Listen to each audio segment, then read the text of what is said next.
Hello दोस्तों, नमस्कार। स्वागत है आपका आज की इस वीडियो में। आज की इस वीडियो में बताने वाले हैं क्लास 10वीं की प्रश्नावली 7.3 का क्वेश्चन नंबर 4 हल यहाँ पर 3 हल करने वाले हैं। ठीक है, क्वेश्चन नंबर 3 हल करेंगे। तो क्वेश्चन नंबर 3 में कह रहा है शीर्ष 0,-1 2,1 और 0,3 वाले त्रिभुज की भुजाओं के मध्य बिंदुओं से बनने वाले त्रिभुज का क्षेत्रफल ज्ञात कीजिए। इसका क्षेत्रफल का दिया हुआ त्रिभुज के क्षेत्रफल के साथ अनुपात ज्ञात कीजिए। ठीक है, तो चलिए इसको हल कर लेते हैं। चलिए, तो यहाँ पर हमने क्वेश्चन नंबर 3 को नोट कर लिया। ठीक है, माना कि त्रिभुज का निर्देशांक ए का है, बी का और सी का है, ए बी सी का शीर्ष है। क्या है? त्रिभुज का ए बी सी का क्या है? शीर्ष है, यानी कि निर्देशांक दिया ए बी सी का। ठीक है, और इसमें कह रहा है कि इसका मध्य बिंदु। ठीक है, तो मध्य बिंदु इसका ए और बी का मध्य बिंदु क्या होगा? यहाँ पर होगा। ए और सी का मध्य बिंदु कहाँ पर होगा? यहाँ पर होगा। ठीक है, और बी या सी का मध्य बिंदु कहाँ पर होगा? ए पर। ठीक है, अब इसको मिलाना है। ठीक है, तो इसको मिला दीजिए इस तरह का। ठीक है, इनको हम मिला दिए। ठीक है, अब इसका नाम कर दीजिए पी क्यू आर। ठीक है, तो चलिए इनका क्षेत्रफल निकालेंगे और तब उसके बाद मध्य बिंदु का क्षेत्रफल निकालेंगे, पी क्यू आर का क्षेत्रफल निकालेंगे। ठीक है, तो सबसे पहले क्या करते हैं? पहले ए बी सी का क्षेत्रफल निकाल लेते हैं। ठीक है, तो यहाँ पर लिखेंगे ए का निर्देशांक है 0,-1, बी का निर्देशांक है 2,1, सी का निर्देशांक है 0,3। ठीक है, अब इसको लिखेंगे x1 x2 x3 y1 y2 y3। ठीक है, इसलिए त्रिभुज का क्षेत्रफल बराबर, तो त्रिभुज का क्षेत्रफल बराबर क्या होता है? तो इसका फॉर्मूला होता है 1/2। ठीक है, कोष्ट x1 कोष्ट y2, यानी कि यहाँ पर लिखेंगे y2 माइनस y3 प्लस का x2।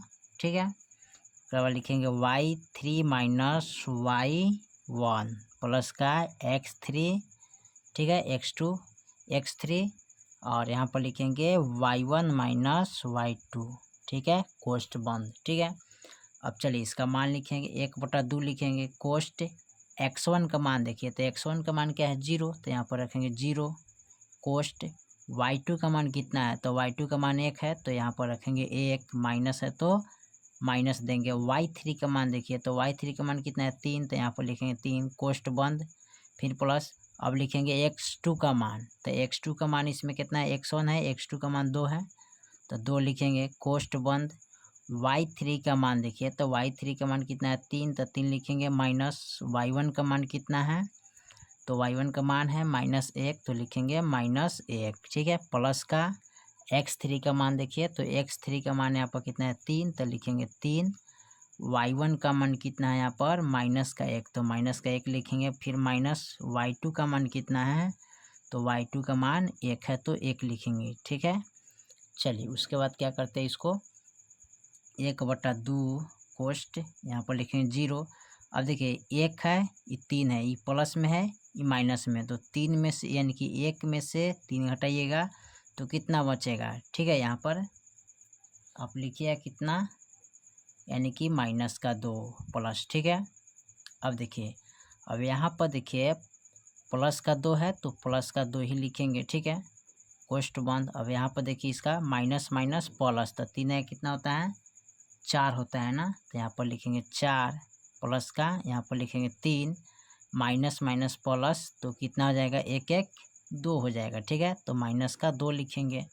ठीक है, अब देखिए यहाँ पर क्या करते हैं इसको, सॉरी यहाँ पर 0 था ना, सॉरी यहाँ पर थोड़ा मिस्टेक हुआ। यहाँ पर देखिए x3 है ना, x3 का मान यहाँ पर कितना है? 0, तो यहाँ पर 0 रखेंगे। ठीक है, यहाँ पर भी 0 रखेंगे। ठीक है, चलिए अब हो गया। चलिए उसके बाद क्या करते हैं? इसको हल करते हैं 1/2।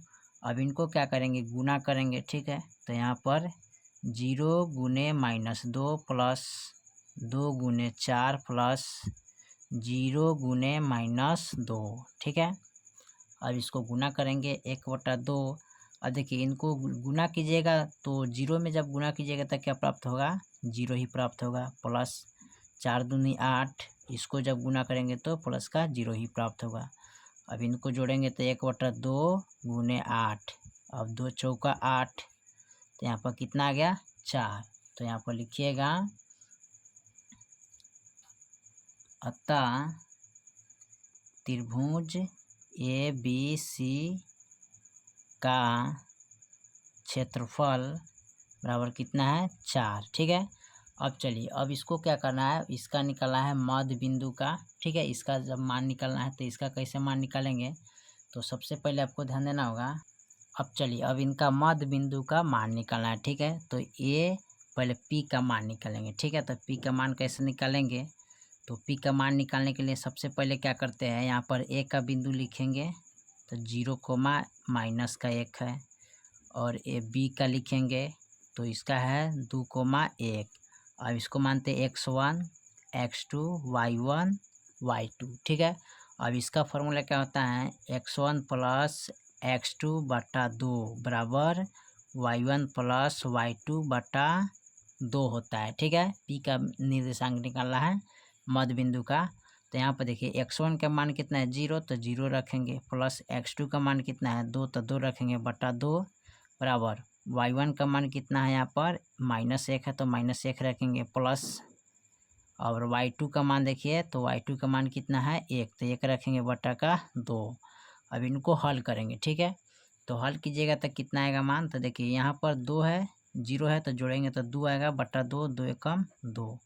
यहाँ पर देखिए बराबर माइनस प्लस माइनस, तो 1 में से 1 गया, कितना बचेगा 0 बटा 2, और जब 2 से 0 में भाग करेंगे तो 0 ही आएगा। ठीक है, तो यहाँ पर P का निर्देशांक कितना होगा 1, 0 हो जाएगा। ठीक है, अब चलिए अब निकालते हैं अब Q का निर्देशांक। तो Q का निर्देशांक निकालिएगा किस तरह, तो सबसे पहले क्या करते हैं, इसको हटाइए, पहले नहीं लिखेंगे। Q का निर्देशांक निकाला है तो यहाँ पर लिखेंगे A का मान 0, -1 है, C का निर्देशांक कितना है 0, 3। ठीक है, अब यहाँ पर क्या करेंगे, इसको x1 x2 y1 y2 मान लेंगे। ठीक है, अब यहाँ पर इसका फार्मूला लिखेंगे x1 प्लस x2 बटा 2।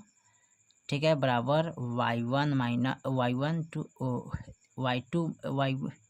y1 प्लस y2 बटा 2। ठीक है, तो x1 का मान कितना है 0, तो 0 लिखेंगे, प्लस x2 का मान कितना है में 0, तो 0 लिखेंगे बटा 2 बराबर y1 का मान कितना है -1, तो -1 लिखेंगे, प्लस y2 का मान कितना है 3, तो 3 लिखेंगे बटा 2। ठीक है, अब यहाँ पर इसको हल करेंगे, 0 में अब भाग करेंगे तो 0 आएगा। ठीक है, बराबर माइनस प्लस माइनस, तो यहाँ पर कितना आएगा 2 बटा 2, 2 एकम 2, यानी कि Q का निर्देशांक कितना आएगा 0, 1 आ जाएगा। ठीक है, 0, 1 आ गया। ठीक है, अब निकालेंगे किसका R का निर्देशांक।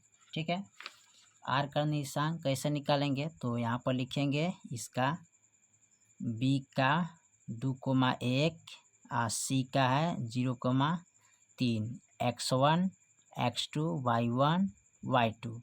तो यहाँ पर R का निर्देशांक निकालना है तो फॉर्मूला लिखेंगे x1 प्लस x2 बटा 2 बराबर y1 प्लस y2 बटा 2। x1 का मान कितना है 2, तो 2 लिखेंगे, प्लस x2 का मान कितना है 0, तो 0 लिखेंगे बटा 2। y1 का मान कितना है 1, प्लस y2 का मान कितना है 3 बटा 2। ठीक है, अब देखिए यहाँ पर जोड़ेंगे तो 2 बटा 2, 2 एकम 2 कट गया, 3 है कितना आता है 4 बटा 2, तो 2 दूनी 4, यानी कि R का निर्देशांक कितना आएगा 1, 2। ठीक है, चलिए अब इसका क्या करना है, क्षेत्रफल निकालना है।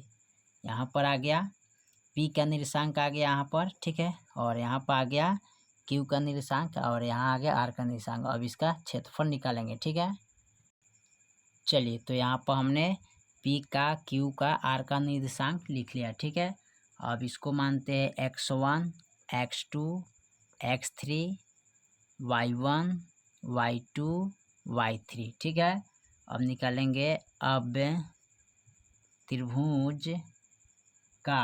ठीक है, क्या लिखेंगे यहाँ पर, त्रिभुज का क्षेत्रफल बराबर, तो फॉर्मूला क्या होता है यहाँ पर लिखेंगे 1/2 कोष्ट x1 y2 minus y3 plus x2।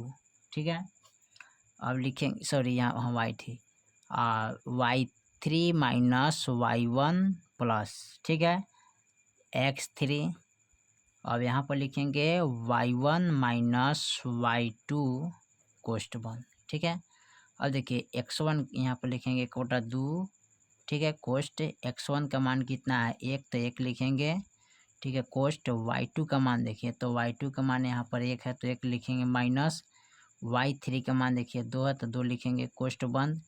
x2 का मान कितना है इसमें, तो x2 का मान यहाँ पर 0 है तो 0 रखेंगे। ठीक है, फिर कोष्ट बंद, y3 का मान 2 है तो 2 रखेंगे, माइनस y1 का मान कितना है 0 तो 0 रखेंगे, प्लस का x3 का मान कितना है, तो x3 का मान 1 है तो 1 रखेंगे, y1 का मान यहाँ पर 0 है तो 0 रखेंगे, माइनस y2 का मान कितना है, तो y2 का मान 1 है तो 1 रखेंगे। ठीक है, कोष्ट बंद। अब देखिए 1/2 लिखेंगे, अब यहाँ पर लिखेंगे 1। अब यहाँ पर देखिए गुने 1 में से गया तो 1 बचेगा। ठीक है, माइनस का 1 बचेगा। ठीक है, प्लस यहाँ पर है 0। अब यहाँ पर इसको क्या करेंगे, घटाएंगे। ठीक है, तो घटाइएगा, सबसे पहले इसको यहाँ पर इसको इस तरह करते 1/2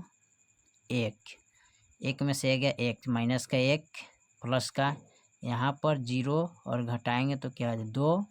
ठीक है, प्लस का फिर यहाँ पर लिखेंगे माइनस का 1। ठीक है, कोष्ट बंद। अब यहाँ पर इसको गुना करेंगे 1/2। ठीक है, अब यहाँ पर लिखेंगे 1 गुने माइनस का 1 प्लस 0 गुने 2 प्लस का माइनस का 1। ठीक है, अब यहाँ पर इसको हल करेंगे 1/2, इसको गुना करेंगे तो क्या आएगा प्राप्त, हमको क्या होगा -1 ही प्राप्त होगा जी। ठीक है, -1 प्लस इसको जब गुना करेंगे तो क्या आएगा 0, फिर प्लस यहाँ पर हो जाएगा माइनस का 1। ठीक है, अब यहाँ पर इसको जो लिखेंगे 1/2, ठीक है, गुने माइनस का 1। ठीक है, इसको जोड़ेंगे तो माइनस का 2 आएगा। ठीक है, अब इसमें जब भाग करेंगे कटाएंगे तो माइनस का 1 मरतबे कटेगा तो माइनस का 1 आएगा। ठीक है, तो देखिए कभी भी आंसर इसका माइनस में नहीं आना चाहिए। ठीक है, इसका क्या आना चाहिए, प्लस में आना चाहिए। तो लिखेंगे चूँकि क्षेत्रफल ऋणात्मक नहीं होता है, ठीक है, इसलिए क्षेत्रफल बराबर 1 होगा। ठीक है, 1 होगा प्लस में। अब इसका अनुपात निकालेंगे। ठीक है, तो यहाँ पर लिखेंगे त्रिभुज PQR का क्षेत्रफल बराबर 1। ठीक है, अब बट्टा त्रिभुज ABC का क्षेत्रफल बराबर 4। अब 1/4 हो गया, इसको अनुपात में लिखेंगे तो 1/4। फाइनली ये आपका आंसर हो जाएगा। ठीक है, चलिए तो क्वेश्चन नंबर आपका 3 कंप्लीट हो गया। फिर मिलते हैं अगले वीडियो में, तब तक के लिए जय हिंद जय भारत।